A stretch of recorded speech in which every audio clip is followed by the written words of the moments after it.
The English study hub 92 চ্যানেলে তোমাদেরকে স্বাগত জানাই। আজকে তোমাদের সামনে যেটা আমি নিয়ে উপস্থিত হয়েছি সেটা হলো সেন্টেন্স। সেন্টেন্সের বিভিন্ন রকম প্রকারভেদ রয়েছে, তো সেটা সম্পর্কে আমাদেরকে জানতে হবে। আমরা যদি না জানি সেটা, তাহলে কিন্তু গ্রামাটিক্যাল যে বিষয়গুলো সেগুলো আমরা পারবো না, যেমন ভয়েস চেঞ্জ বা ন্যারেশন চেঞ্জ বা ট্রান্সফরমেশন অফ সেন্টেন্স, এগুলোতে কিন্তু প্রচণ্ড অসুবিধা হয় স্টুডেন্টদের পড়ানোর ক্ষেত্রে। এগুলো আমি লক্ষ্য করেছি। তো দেখো, আজকে যেটা পড়াচ্ছি সেটা হলো সেন্টেন্স বা বাক্য। এইবার এই বাক্যের কিছু প্রকারভেদ রয়েছে। দেখো, প্রথমে রয়েছে অ্যাসার্টিভ সেন্টেন্স, তারপর ইন্টারোগেটিভ সেন্টেন্স,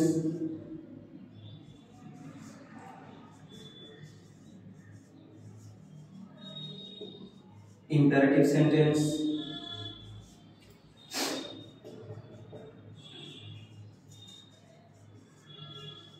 exclamatory sentence,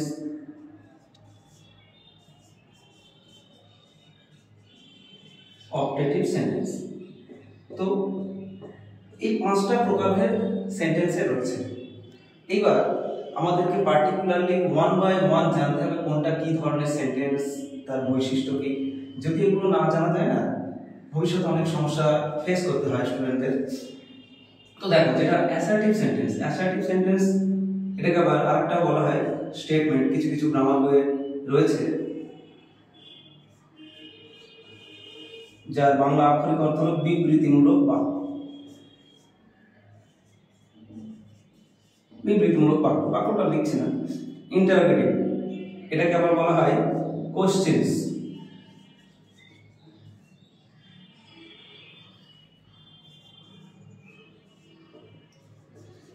প্রশ্নবোধক বাক্য। ইম্পারেটিভ, আদেশ, অনুজ্ঞা, এগুলো বোঝানো হয়। এক্সক্লেমেটরি হলো বিস্ময়সূচক বাক্য, যেটার মাধ্যমে আমরা আমাদের আবেগকে বোঝাই।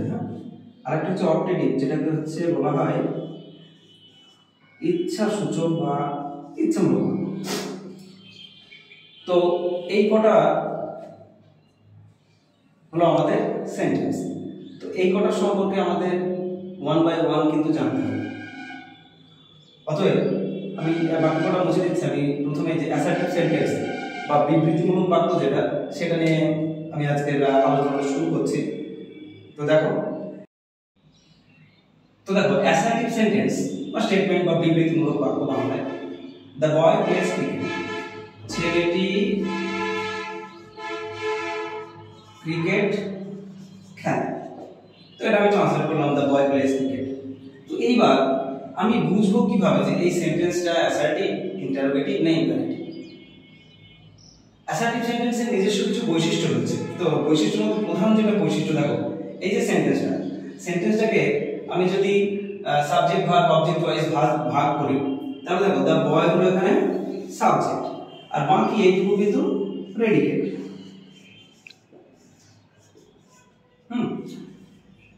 সাবজেক্ট। এইবার এই প্রেডিকেটের ভিতর আবার দুটো জিনিস থাকে যেটা আমরা জানি। দেখো এই যে প্লেসটা হচ্ছে ভার্ব আর ক্রিকেট হচ্ছে অবজেক্ট।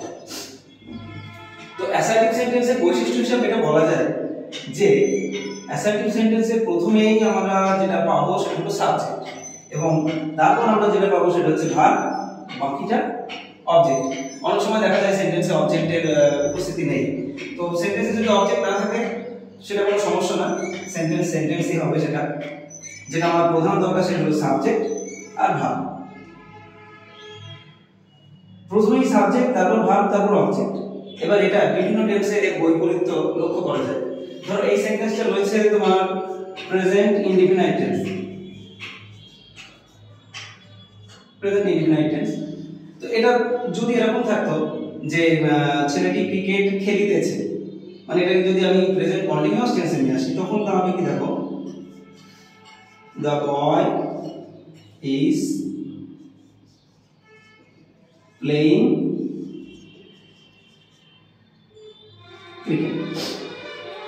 তো এটা প্রেজেন্ট কন্টিনিউয়াস টেন্স। কিন্তু দেখো এর ফরমেশন হয়তো চেঞ্জ হয়েছে, কিন্তু প্রথমে কিন্তু সেই সাবজেক্টই রয়েছে।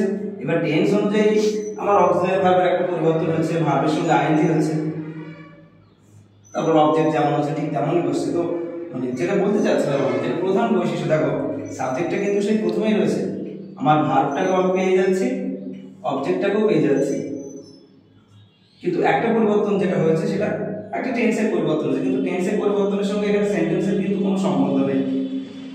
সম্বন্ধ যেটা, এটা অ্যাসার্টিভ সেন্টেন্স। প্রধান বৈশিষ্ট্য হিসেবে বলা যায় বাক্যের শুরুতে সাবজেক্ট থাকতে হবে, তারপরে ভার্ব থাকতে হবে, তারপর অবজেক্ট। অনেক সময় লক্ষ্য করা যায় সেন্টেন্সে অনেক সময় থাকে না।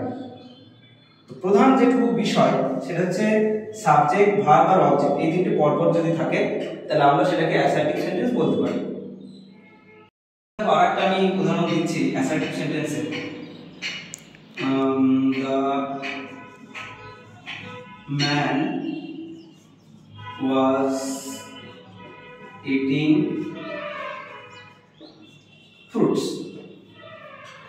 The man was eating fruits. Subject, verb, object আছে। টেন্স অনুযায়ী এখানে was এটা অক্সিলারি ভার্ব। তো এটাকে আমি বলতে পারি যে এটা অ্যাসার্টিভ সেন্টেন্স। আরেকটা জিনিস এটা দেখো, বাক্যের শেষে যদি ফুল স্টপ থাকে, মানে এটা কিন্তু একটা অ্যাসার্টিভ সেন্টেন্সের বৈশিষ্ট্য। বাক্যের শেষে যদি ফুল স্টপ থাকে তাহলে আমরা জানবো যে সেটা কিন্তু অ্যাসার্টিভ সেন্টেন্স।